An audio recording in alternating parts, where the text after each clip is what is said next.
let's talk about challenges for a moment. If this was easy, every organization would be created the way that the people working in the organization wanted, right? So Right. what are the challenges that product managers who are becoming leaders, what should they expect to run into? What do they have to overcome to really become the designers of their organizations?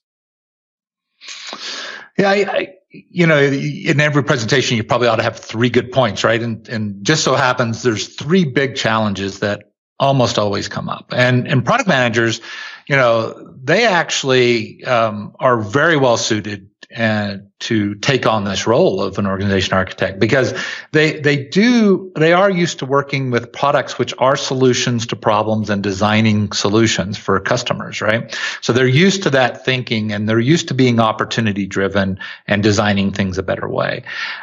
They also, as you've alluded to and been talking about your experience in the past, oftentimes product managers are very experienced at working across these functional silos, and they understand the organization as a system better than most other people who are in these functional silos. And so you combine those and they're very well positioned. But even that, they still face, I think, probably three big challenges. The first one that we face is just taking a systems perspective and understanding dynamic systems. And this just always comes up, and you may be wondering, we've been talking about this for over 50 years, and yet we still don't teach it in business schools. We train people in business schools in the different disciplines, and the professors, and this isn't being critical necessarily, but they're really good at their individual disciplines, and they often know the other people, researchers and academics in their discipline better around the world than they know their colleagues down the hall in another department. Mm-hmm. And so we don't organize our business schools in systems. We don't organize our curriculum. We don't organize our research, and we don't organize our teaching and what we do. So we produce a siloed education in business schools, and then we expect people to figure out how to put it together later. And so, we've been talking about this for a while, and we've talked about the need for it for a while, and everybody shakes their head and says, but yet we're still putting it. So I think just taking your business education, whatever that you had, or your experience, and learning about dynamic systems and how that organization is a dynamic system is the first challenge. And I think if you can't get to that, we really don't have a basis for design, because you really do need that understanding as a jumping off point for good design. The second challenge that most executives face is really their own ego. And collaboration is just so important to design, and all kinds of design.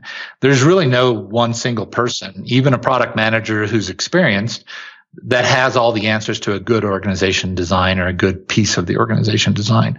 And so collaboration is really important to good organization design. And so the good organization designers and leaders have had an ego that's somewhere on an intermediate position between arrogant and so humble that they're meek and mild. Most of them have occupied some intermediate position where they advocated their ideas, and they were leaders, and they had an agenda, but they didn't think they had all the answers, and they involved people into helping them. How do they get these solutions? And so design was a collaborative process. Which I'll mention is also well suited to product managers, who we very quickly learn we don't have all the answers, and when we misunderstand what the customer actually needs. And we're already good at collaborating with others to generate ideas and help provide value for customers. Yeah, it's interesting that's probably an important dimension for success in almost anything that involves humans, and adequate evaluation of risk. But those first two really are solvable. We can learn about systems, and we can work on ourselves and become more collaborative and do that kind of work. That's a little bit harder. So the technical challenge of systems is probably easiest. The ego challenge is probably second. The third one, I find it really hard to fix. People have to really fix this for themselves, I think. I haven't figured out a systematic way to do it other than leading them through some successful projects, and they just get excited about it. But the last one, I think, is curiosity. If they don't have curiosity, then they probably didn't make it this far in this podcast.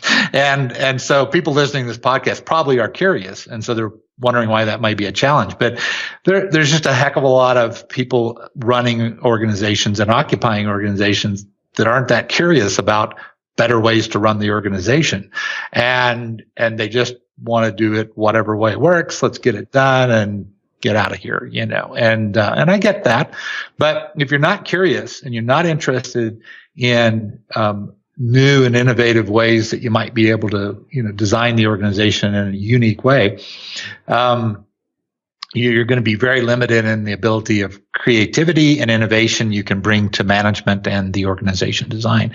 And I would contend that we need a lot of creativity and innovation in management and organization design. And I think the need for that is only going to get greater. So, in certain ways, you almost, it's useful to think of the organization as, your little petri dish where you're conducting experiments and seeing what works, what doesn't work, because so much of what works in business is context dependent and not generalizable. And in fact, from a strategy perspective, we're not really hoping for an organization design and culture that's generalizable.